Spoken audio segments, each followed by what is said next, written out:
जो पण आता रस्ता दिला नाही लाईट सेवरच कापेन त्याला.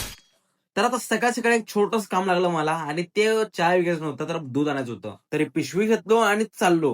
पण हे पिशवीचं जास्त काम तर वारा घालायला चाललेलं कारण हे ऊन लय जास्त पडलेलं आणि त्यामध्ये आमची जगची रस्ते एकदम जबरदस्त भावांनो. खड्ड्यात पाय घालून पडू का पाण्यात घसरून पडू मलाच कळे नाही तर. आणि ह्या ते गिरायकाचा एक फोन आला. हॅलो. हा मला येतो 10-15 मिनिटं आवाज मी.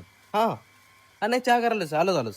बिझनेसचा टिप नंबर 1 भले काम तुम्हाला करायला अर्धा तास लागत असेल पण समोरच्याला फक्त 5 मिनिटं सांगायचं. आणि आपण इथं दूधवाल्या दादापाशी आलोय आता. इथं आल्याला दादा सांगितलं दादा एक 5 लिटर लवकर दूध दे जरा मोठं order आहे. दादा पण आपल्याला लवकर दूध भरून द्यायला लागला आणि दादा जसं दुधाची पिशवी भरून मला देत होता तसंच मी ती माझ्या पिशवीत घालत होतो. आता दुधाची पिशवी पट्ट तशी भरून घेतल्यानंतर दादाला थँक्यू म्हणलो आणि चाललो आपल्या चहा विकायला. म्हणजे आधी चहा करायचं त्यानंतर चहा विकायचं म्हणाले भाऊ. आणि जाता जाता रस्त्यात आपल्याला सोप्या पण भेटला आपल्याला. पैसा ठीक रे पैसा ठीक.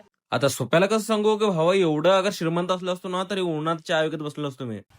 नाही मला येतो मी आताच हे उकळालोच बघा चहा आलोच.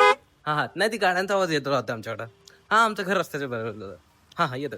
आता गिऱ्हाईकाशी खोटं बोललो तर नाहीच आपण आता चहा करणारच आहे आणि त्यानंतर चहा करून घेऊन जाणारच आहे. तर आता लगेच दुधाची पिशवी ठेवून घेऊया त्यानंतर चहा करून जाऊया चहा विकायला आपल्या. तोपर्यंत व्हिडिओला लाईक करा, कमेंट करा, शेअर करा. भेटूया तुम्हाला पुढच्या ब्लॉगला.